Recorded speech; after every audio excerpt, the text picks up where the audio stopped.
जय हिंद all of you my dear student. तो स्टूडेंट्स, जैसा कि आपको पता है कि इंडियन कोस्ट गार्ड डीबी के एग्जाम चल रहे हैं और लगातार डिवाइड एग्जाम हो रहे हैं माय डियर स्टूडेंट। देखिए क्या होता है, सबसे इंपॉर्टेंट होता है रिव्यू।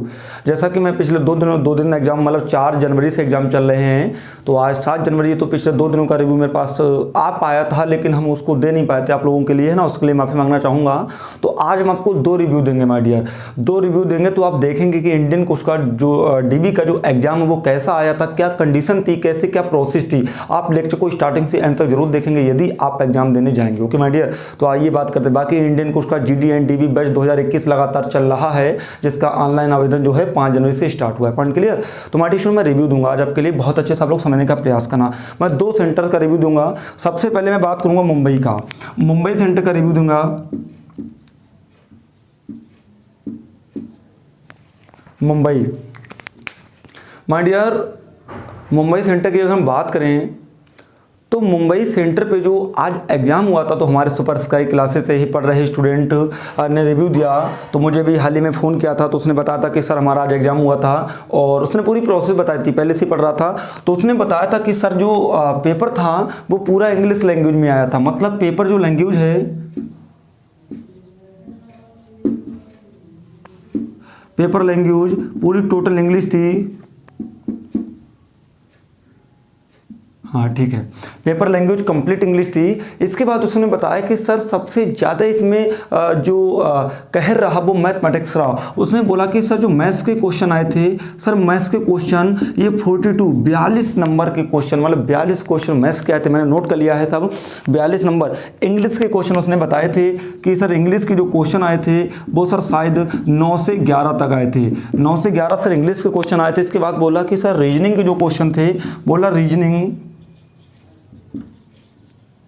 रीजनिंग के क्वेश्चन बता रहा सर 14 क्वेश्चन करीब रीजनिंग के थे। इसके बाद बता रहा है कि सर जो जीके के क्वेश्चन थे वो करीब 3 क्वेश्चन थे, और कुछ बताया कि सर कुछ क्वेश्चन जो हमारे फिजिक्स एंड केमिस्ट्री थे।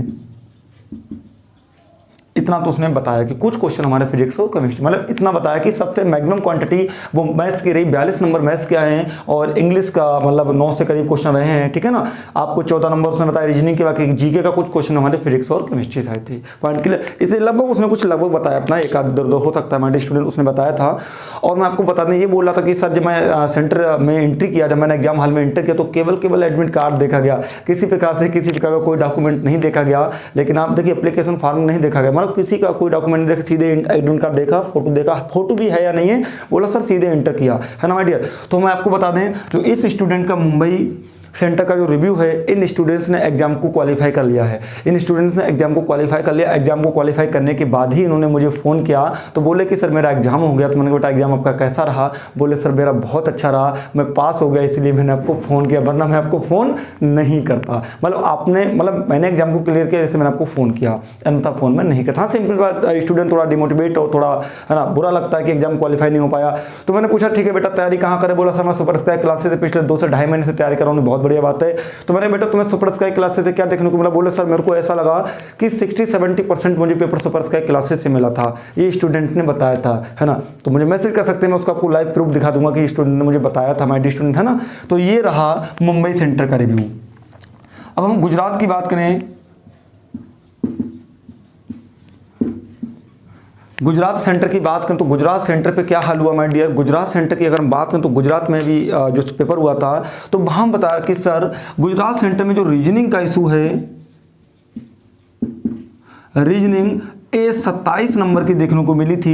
रीजनिंग 27, मतलब 25, 26, 27 जो भी उसने काउंट की, बोला सर रीजनिंग जो है वो 27 नंबर की देखने को मिली। इसमें मैक्सिमम जो क्वांटिटी रहे वो नॉन वर्बल, मतलब नॉन वर्बल रीजनिंग थोड़ी ज़्यादा आई थी। इसके बाद बोला कि सर मैथ्स का भी थोड़ा इशू ज़्यादा था। और मैथ्स की अगर बात करें, मैथ्स का बोला सर लगभग 18 से 20 क्वेश्चन मैथ्स के थे, जिसमें मैथ में profit loss percentage and integration से क्वेश्चन देखने को मिले थे, है ना। ऐसा उसने बताया था मुझे। एक बोला था कि सर एक क्वेश्चन को उसने कुछ बताया था कि सर एक क्वेश्चन था, अभी हम आपको बताएं क्या क्या क्वेश्चन था। और बोला कि सर जीके के क्वेश्चन मेरे को लगता कि 8 से 9 क्वेश्चन जीके के थे। और इंग्लिश के लगभग बता रहा कि sir 15 question, sorry 1 minute, English का मैं देख लूँ, 1 मिनट कितना बता रहा था। इंग्लिश के क्वेश्चन भी उसने करीब कुछ बताए थे समथिंग। 1 मिनट आप वेट करेंगे थोड़ा। इंग्लिश के क्वेश्चन रिव्यू मैंने नोट किया था सभी स्टूडेंटों का। हाँ, इंग्लिश बता रहा था सर 4 क्वेश्चन इंग्लिश के थे, 4 मतलब इस तरह से उसने बताया कि सर 4 क्वेश्चन इंग्लिश के थे। बाकी फिजिक्स का बता रहा था कि फिजिक्स के भी कुछ समथिंग क्वेश्चन थे। मतलब मैं देख पा रहा हूँ कि दोनों सेंटरों का आज का रिव्यू है। तो देखिए दोनों सेंटरों पर सबसे ज़्यादा क्वांटिटी हमारी यहाँ पर मैथ्स की रही है और यहाँ पर सबसे ज़्यादा रही है हमारी रीजनिंग की। तो मैथ्स रीजनिंग मैंने आपसे पहले भी बोला था कि सबसे ज़्यादा संख्या में पूछे जाने वाला जो क्वेश्चन है वो हमारा मैथ्स और रीजनिंग से आएगा, हमारे स्टूडेंट मैथ्स और रीजनिंग का, है ना। तो ये रिव्यू था हमारा। बाकी कुछ क्वेश्चन मुझे याद है, बोला था कि सर सबसे ऊंची चोटी का नाम, एक जीके का क्वेश्चन आया था। और बोला सर मैथ्स का क्वेश्चन एक एलसीएम एचसीएफ से आया था। और बोला सर एक ट्रिग्नोमेट्री का क्वेश्चन था, यदि tan थीटा बराबर 3/4 है तो cos थीटा का मान ज्ञात कीजिए। बोला सर एक क्वेश्चन आया था, तो कुछ उसने याद थे, उसने बताया था। बोला सर एक इंग्लिश में active passive, one word substitution, active passive और डायरेक्ट एंड राइट आया था। और बता रहा था कि sir profit class simplification and percentage, है ना। और यहाँ से क्वेश्चन को ज़्यादा देखने को, एक टाइम एंड वर्क से क्वेश्चन निकला था, पाइप टंकी से क्वेश्चन नहीं आया था, डिस्टेंस से कोई क्वेश्चन नहीं आया था, है ना। ये आप स्टूडेंट बता रहा। बोला सर इंटीग्रेशन से क्वेश्चन देखने को मिला था और डिफरेंशिएशन से क्वेश्चन देखने को मिला था। मतलब यहाँ से क्वेश्चन निकल के आ रहे हैं। कोई मैट्रिक्स से क्वेश्चन नहीं आया था और डिटरमिनेंट कोई क्वेश्चन नहीं आया था। ट्रिग्नोमेट्री का क्वेश्चन आपको बता ही दिया। तो ये क्वेश्चन एग्जाम में निकले हैं माय डियर। बाकी जीके का बोल रहे तो मैंने बोला फिजिक्स का बोला, बोले सर फिजिक्स के सभी क्वेश्चन मिले, जितने क्वेश्चन आपने पढ़ाए हैं, जितने क्वेश्चन। बोला सर एक इस फार्मूले पे आया था, एक फार्मूले पे आया था, एक क्वेश्चन कर रहा था। तो उसने क्या किया, उसने एक हाइट दे रखी थी, एच मतलब हाइट दे रखा था, एच दे रखा था, ठीक है ना, और मॉस दे रखा था, है ना, और टाइम दे रखा था और जी दे। तो वो कह रहा कि उसकी पावर बताइए। पावर आपको मैंने पढ़ाया था, P बराबर W/T होता है और W बराबर होता है mgh बटे में T। बोला इस फार्मूले पर न्यूमेरिकल पूछा गया था, तो मैंने एक्चुअली पढ़ा दिया है ना। मैंने आपको बता दिया कि चिंता मत करिएगा। अब जैसा आपका ये लगातार बैच चल रहा है तो इसमें मैं इतना करा दूंगा कि अब डरने की जरूरत नहीं, ठीक है। तो ये आज का रिव्यू था। बाकी अगर कोई और डाउट हो तो आप लोग बताएं। काफी फिलहाल पेपर अच्छा रहा तो स्टूडेंट बहुत खुश था। बोला सर जो एग्जाम हमारा क्लियर हो गया है। तो मैंने सबसे पहले कहा बेटा बहुत अच्छी बात है। तो मैंने सीधे पूछा कि तुम्हें मतलब कहाँ से ये मतलब कैसे तुम्हें संभव हो पाएगा, तुमने एग्जाम को क्लियर कर लिया था। तो बोले सर मैं सुपर स्काई क्लास से पढ़ रहा हूँ और काफ़ी पेपर मिला है वहाँ से। तो मैंने कहा अच्छा बेटा अच्छी बात। बोले तभी सर मैंने आपको फ़ोन किया। हाँ बात भी ठीक है, स्टूडेंट तभी फ़ोन करेगा, है ना, बात तभी करेगा कि भाई है ना। तो ये है माय डियर स्टूडेंट। बाकी हम आपको डे बाय डे रिव्यू देते रहेंगे। बाकी हमारा बैच लगातार चल रहा है। मिस्टर अरविंद सर आपको लगातार डे बाय डे मैथ्स के लेक्चर प्रोवाइड करा रहे हैं। Arithmetic math mister Arvind sir पढ़ाएंगे। बाकी competitive and advance and physics जो है लगातार हम पढ़ा ही रहे हैं ना। दिक्कत की बात ही नहीं। जीके का तो समुद्र अपलोड कर दिया, रीजनिंग का धमाधम मैंने अपलोड कर दिया। डरने की जरूरत नहीं, केवल अब तैयारी करने की जरूरत, ठीक है माय डियर। तो अब हम लेके आ रहे हैं आपके लिए मैट्रिक्स। अब हम आपको लेके आ रहे हैं मैट्रिक्स माय डियर।